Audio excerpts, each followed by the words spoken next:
3일째 해협을 건너다. 아침에 영 못 일어나는 사람도 있다니까.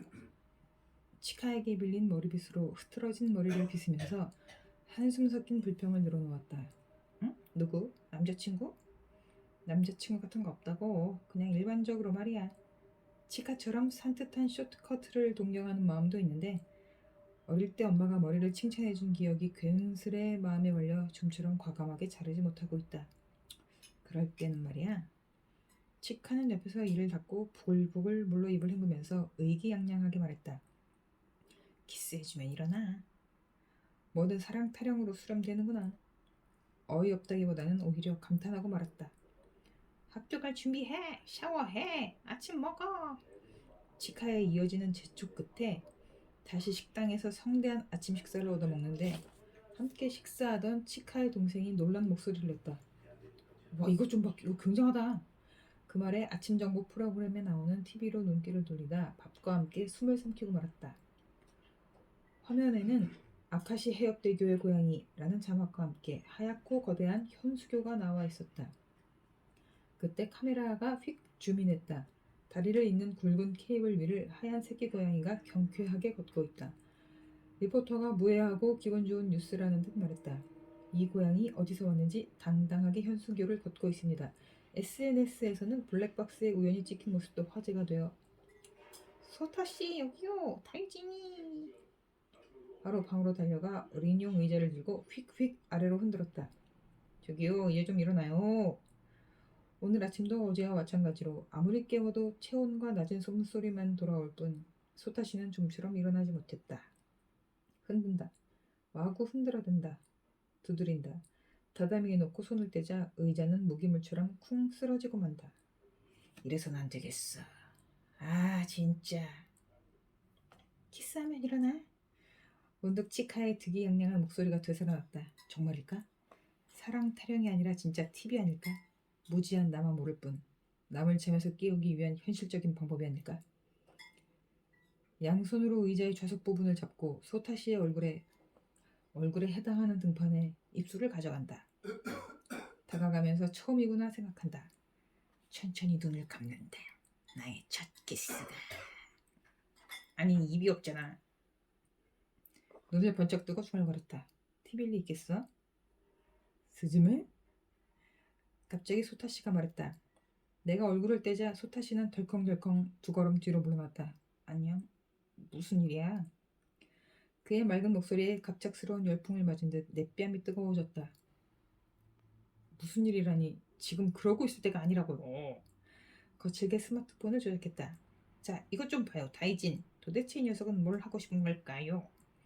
가벼운 발걸음으로 현수교를 건너는 고양이를 늦게 일어난 어린이용 의자가 가만히 바라봤다. 대바람부터 이게 무슨 일이란 말인가. 내 분노를 달래듯 소타씨의 냉정한 목소리가 돌아왔다. 변덕은 신의 본질이니까. 신?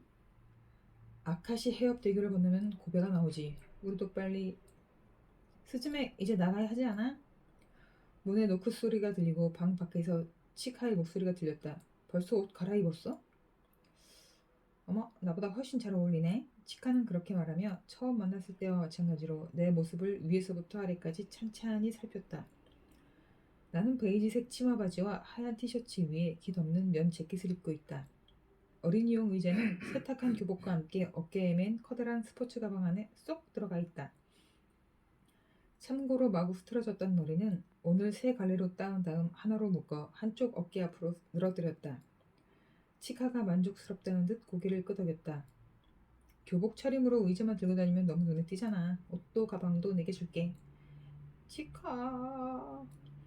한없이 자연스럽고 부드러운 그녀의 친절에 코끝이 찡했다. 나 어떻게 감사해야 할지. 그러면 됐고 또 놀러와. 세일러복 차림의 치카는 그렇게 말하고 민박 현관 앞에서 나와 포옹했다. 꼭 올게. 코를 훌쩍이면서 완전히 친구가 된 그녀를 꼭 껴안았다. 상쾌한 감귤향이 옷에서 훅 피어올랐다. 아, 치카의 향기구나. 괜스레 마음이 뭉클해진 것은 그녀와 헤어지고 1시간쯤 걸었을 무렵이었다. 버스를 타야 할까?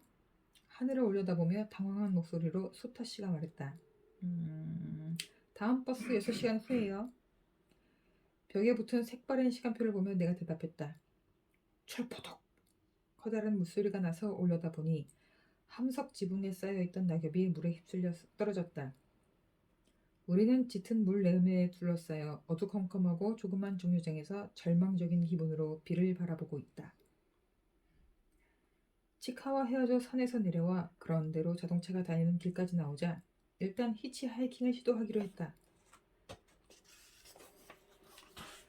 스마트폰을 확인한 결과 전차역까지는 아주 멀었고 목적지인 고베까지의 최단 경로는 역시 자동차였기 때문이다. 붉은 석산꽃이 잔뜩 핀 반 옆길에 서서 달려오는 차를 향해 조심스럽게 엄지를 세웠다. 스즈메, 좀 더 강한 의지를 표명해야 돼. 손을 크게 흔들어. 5대쯤 차가 무시하고 지나가자 가방 안에 소타씨가 말했다. 의자가 히치하킹을 하면 너무 놀라 멈추지 않을까? 이런 말도 안 되는 대화를 나누면서 말이다. 생각해보니 아무리 봐도 10대로 보이는 여자에게 차를 세우는 사람이 있으면 오히려 타선 안 되는 게 아닌가 하는 생각을 하던 참에 하늘이 번쩍이며 호우가 쏟아지기 시작해 우리는 근처 버스 정류장으로 뛰어들어갔다.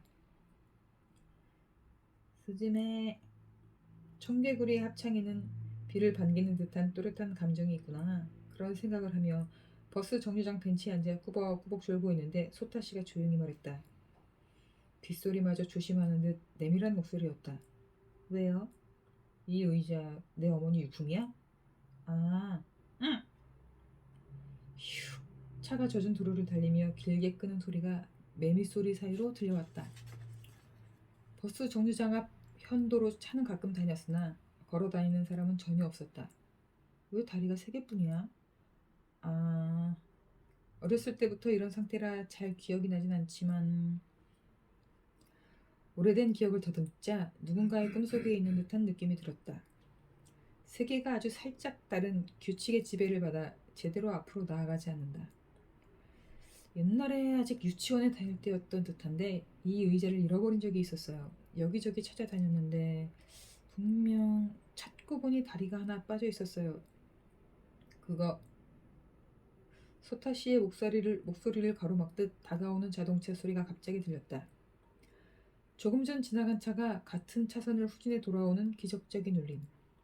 정류장에서 몸을 내밀려는 어린이용 의자를 황급히 든 직후 정말 파란 미니밴이 후진해 후미등을 깜빡이면서 우리 앞에 섰다. 비오는 하늘을 비추고 있던 옆 유리창이 작은 소리를 내며 쓱 내려갔다. 너 어디까지 가니? 운전석에서 엷은색 선글라스를 끼고 갈색 머리에 굵은 웨이브를 넣은 여성이 물었다. 그런데 앉아있어봤자 버스는 안 와. 차에서는 그 사람의 집 냄새가 난다. 룸이라고 자신을 밝힌 이 사람의 차에는 밤의 가로등 같은 어른스러운 향수와 갓 구워낸 과자의 달콤하면서도 정겨운 냄새가 살짝 감돌았다. 갑자기 모르는 사람의 집에 들어간 듯 불안해져 담담한 빛을 내는 비의 풍경을 바라보고 앞 유리창을 타고 내려가는 빗방울을 쳐다보고 핸들에 놓인 하얗고 포근한 손가락을 남몰래 살피다가 다시 유리창의 빗방울로 눈길을 돌렸다. 이제는 버스가 전혀 다니지 않는 정류장에 앉아있으니 마음이 걸리더라. 그녀가 말했다. 그건 그렇고 혼자 여행이라니 고베 시내까지만 가면 돼? 아, 네. 긴장으로 목소리가 뒤집히고 말았다. 스즈메라고 했지? 네. 나는 애들을 마스야마에 사는 할머니에게 보여드리고 오는 길이야. 그녀는 말하고 백밀러 옆에 놓인 베이비 미러를 힐끔 올려다봤다. 거울은 뒷좌석에 설치된 2개의 어린이용 좌석에 얌전히 앉은 2 아이를 비췄다. 나이도 얼굴도 똑같은 아이들이 아주 진지한 표정으로 잠들어 있다. 쌍둥이야, 4살. 하나와 소라. 와, 쌍둥이에요? 장난꾸러기라 매일 전쟁이지. 그녀가 웃었다. 우리도 고베로 돌아가는 길이야. 너 운이 좋았어. 네, 고맙습니다. 머리를 깊이 숙이자 호호 하며 그녀가 재미있다는 듯 웃었다. 그렇게 긴장하지 말고 편안히 있어. 안 잡아먹으니까. 옅은 선글라스 안에서 다정하고 흐뭇한 표정을 지는 그 눈동자를 보며 가슴에 담아뒀던 숨을 남몰래 토해냈다. 운전하는 모습을 다시금 슬쩍 훔쳐봤다. 겨자색의 느슨한 플레어 소매 아래로 나온 팔은 전혀 해를 보지 않는 듯 하얗고 부드러운 곡선을 그리고 있다. 목과 손목에 두른 금색의 가는 액세서리가 피부의 하얀색이나 부드러운 곡선과 정말 잘 어울렸다. 혼자 가만히 은근히 요염한 사람이구나 생각했다. 타마키 이모보다 조금 연하일까? 요염하면서도 듬직한 면이 있네. 그때 뒷자리에서 찍 소리가 나서 돌아봤다. 어린 시트에 끼인 형태로 놓인 내 가방. 그건 뒤에 놓으라고 루미씨가 지시했다. 지퍼를 어느새 잠에서 깬 쌍둥이가 조용히 열고 있다. 가방이 활짝 열리고 의자의 얼굴이 그대로 드러났다. 엄마, 뭐가 있어? 뭔가 있어? 쌍둥이가 양쪽에서 소타씨의 얼굴을 대담하게 만지며 목소리를 높였다. 헉! 속으로 소리를 질렀다. 소타씨는 애들이 움직일 때마다 좌우로 흔들렸다. 안 돼! 베이비 미러를 노려보며 루미씨가 호통쳤다. 언니 물건에 손 대지 마! 네!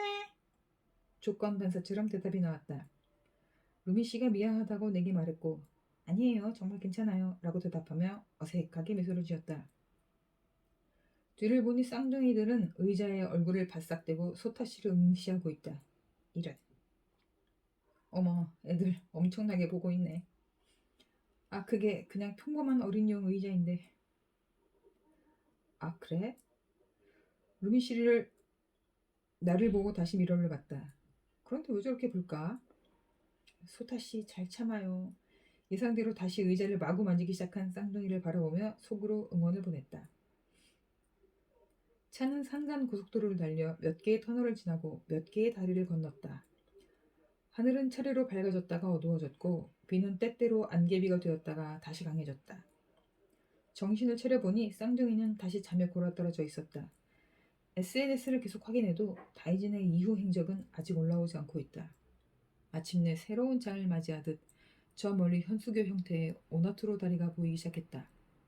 오나루토구나. 바다에는 하얀 안개가 가득해 마치 공중에 걸린 다리 위를 차가 미끄러지듯 나아가는 듯했다. 아와지 섬으로 들어가자 다시 산과 터널이라는 풍경이 하염없이 이어졌다. 마침내 구름 사이로 몇 개의 빗줄기가 나오기 시작하더니 주위에 녹음을 반짝이게 했다. 그리고 마침내 오늘 아침 TV에서 본 그 거대한 다리로 차가 접어들었다. 빛을 받아 반짝이는 아카시 해협대교의 거대한 첨탑에 완전히 눈길을 빼앗기고 말았다. 바다도 햇살을 온전히 받아 한없이 뻗은 새파란 카펫 같았다. 지도앱을 열었다. 시코쿠를 지난 차는 고베시를 코앞에 두고 있었다.